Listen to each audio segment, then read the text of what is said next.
Hello friends, welcome to my channel front end A to Z. क्या आप front end development में नया है और आपको HTML के लेकर परेशानी है तो ये ट्यूटोरियल आपके लिए है।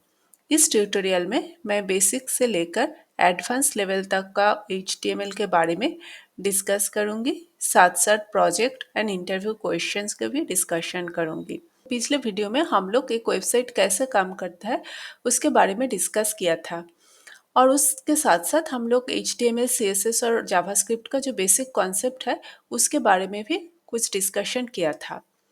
तो इस वीडियो को जरूर एंड तक देखना, क्योंकि इस वीडियो में हम लोग डिस्कस करेंगे कैसे बहुत इजीली हम लोग एक वेब पेज क्रिएट करके उसे ब्राउज़र में रन कर सकते हैं। तो लेट्स स्टार्ट। पहले हम लोग डेस्कटॉप में एक फोल्डर क्रिएट कर लेते हैं, HTML ट्यूटोरियल।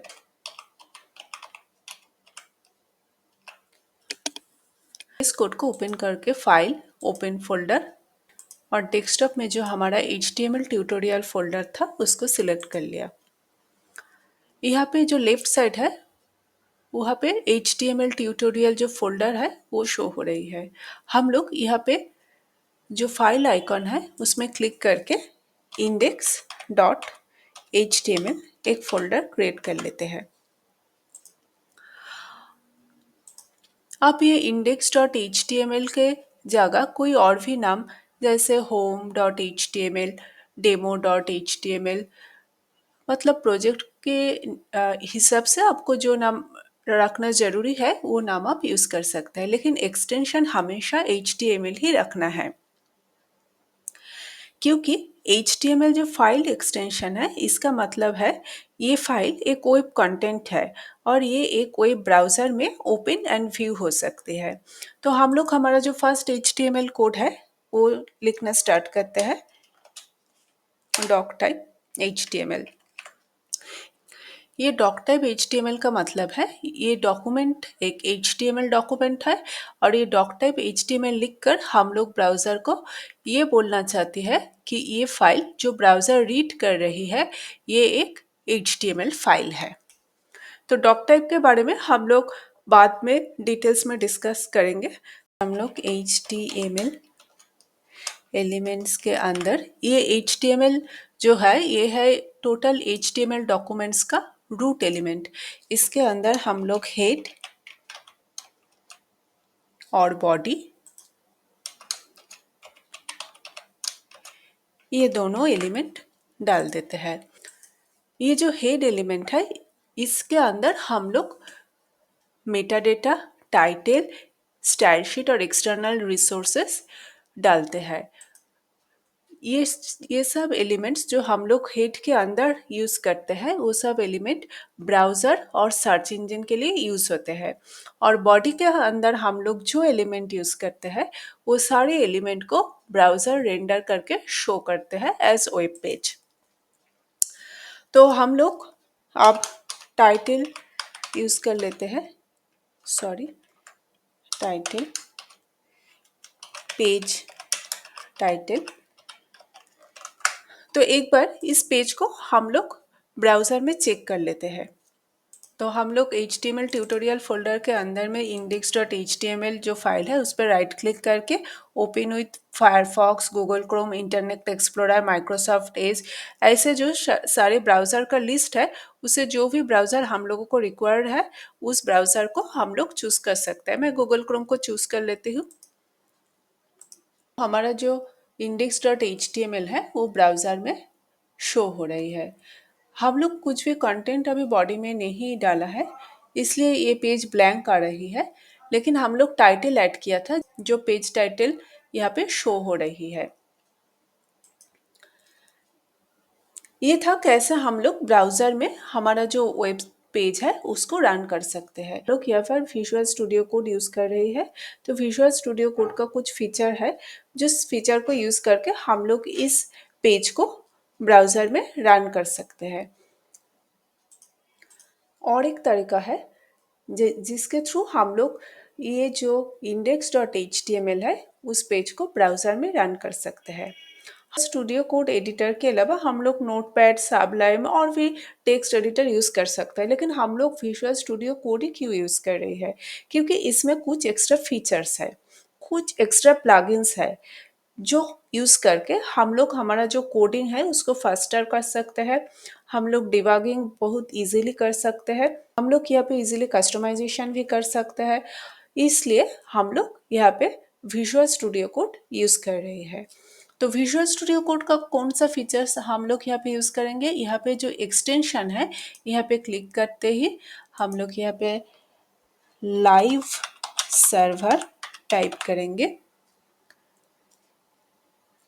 और जो पहला ऑप्शन है वहाँ पे क्लिक करेंगे तो इंस्टॉलिंग वो इंस्टॉल हो चुका। ये इंस्टॉल हो गया। यहाँ पे देखिए गो लाइव का ऑप्शन आ रही है, यहाँ पे क्लिक कर देते हैं।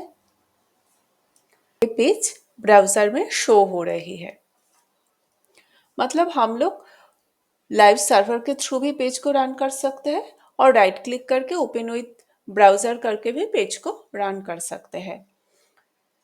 लेकिन हम लोग यहाँ पे लाइव सर्वर ही यूज़ करेंगे हमारे बेनिफिट्स के लिए। कैसे बेनिफिट्स? समझो हम लोग यहाँ पे पेज टाइटल अपडेटेड लिख दिया और ब्राउज़र में जाकर हम लोग चेक करेंगे। यहाँ पे देखिए पेज टाइटल अपडेटेड आ गया है, लेकिन यहाँ पे जो हम लोग राइट क्लिक करके पेज को ओपन किया था वहाँ पे नहीं आया है। हम लोग यहाँ पे रिलोड पेज करते ही ये शो हो रही है जो अपडेट किया था हम लोग।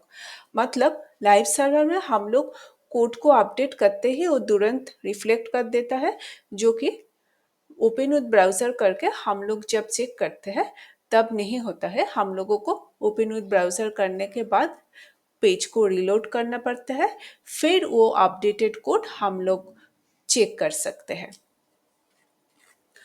तो इसलिए हम लोग अब से HTML जब लिखेंगे तब VS कोड को ही यूज़ करेंगे। VS कोड के और भी कुछ प्लगइन्स है जो हम लोग यूज़ करेंगे तो हमारा कोडिंग बहुत फास्ट हो जाएगा। वो सब भी हम लोग धीरे धीरे डिस्कस करेंगे।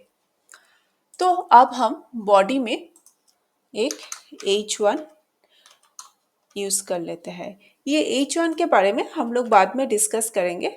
बस आप लोग अभी के लिए इतना जान लीजिए, H1 हम लोग हेडिंग के लिए यूज़ करते हैं, हेलो वर्ल्ड। अगर हम लोग यहाँ पे होवर करते हैं तो the H1 element represents a section heading. ये VS कोड आपको शो कर रही है कि H1 हम लोग क्यों यूज़ करते हैं। तो हम लोग हमारा लाइव सर्वर के पेज में चेक कर लेते हैं, हेलो वर्ल्ड ये शो हो रही है। और एक टेक्स्ट हम लोग ऐड कर लेते हैं, P this is paragraph text. Live server के जो पेज है वहाँ पे चेक करते हैं, दिस इज पैराग्राफ टेक्स्ट। ये जो P एलिमेंट है ये देखिए यहाँ पे शो हो रही है, the P element represents a paragraph. मतलब हम लोग जब भी HTML डॉक्यूमेंट्स में कोई पैराग्राफ यूज़ करना चाहेंगे तो हम लोग P एलिमेंट को यूज़ कर सकते हैं। ऐसा करके हम लोग हमारा जो फर्स्ट HTML पेज है सिंपल एंड बेसिक वो तो आज क्रिएट कर लिया। इसके हर एक एलिमेंट्स के बारे में हम लोग डिटेल्स में डिस्कस करेंगे। वीडियो को एंड करने के पहले मैं आप लोगों को कुछ इम्पोर्टेंट पॉइंट बोलना चाहती हूँ। ये पहले HTML जो डॉक्यूमेंट है वो हम लोग जब भी क्रिएट करेंगे तो .html फाइल एक्सटेंशन हमेशा लिखकर ही क्रिएट करेंगे, क्योंकि .html फाइल एक्सटेंशन का मतलब है ये फाइल एक वेब कंटेंट है और ये एक वेब ब्राउज़र में ओपन एंड व्यू हो सकती है। नॉर्मली प्रोग्रामिंग लैंग्वेज में दो तरह का एरर होता है। एक सिंटैक्स एरर, मतलब जब हम लोग प्रोग्रामिंग लैंग्वेज का कोई रूल ब्रेक करते हैं तो कोड में सिंटैक्स एरर आ जाते हैं।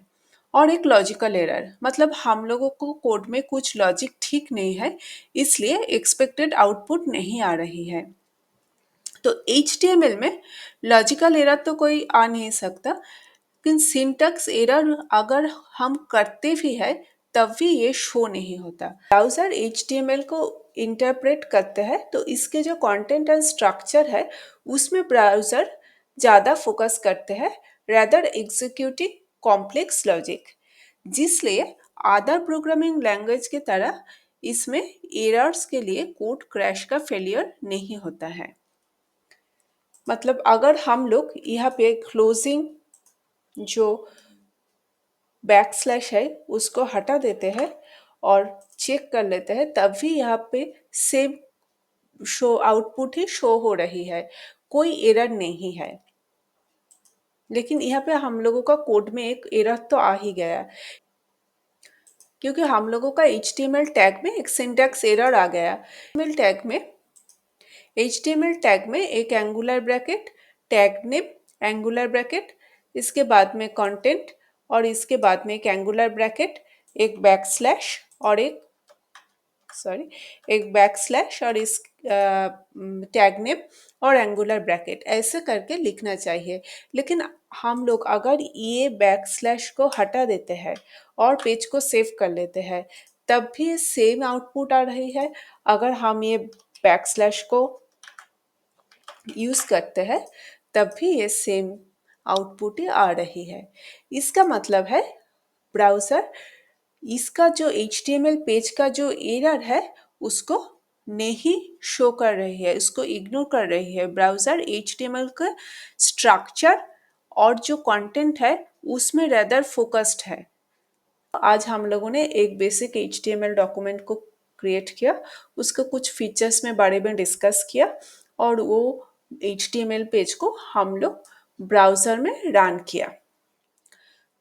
तो इस वीडियो को अगर आपने पसंद किया तो एक लाइक और एक प्यारा सा कमेंट करना ना भूलिए, और कोई डाउट है तब भी कमेंट बॉक्स में मुझे ज़रूर इन्फॉर्म करना, और शेयर करना भी मत भूलिए। बहुत जल्द हम लोग नेक्स्ट वीडियो में मिलते हैं, तब तक के लिए stay connect with front end A to Z। Thank you.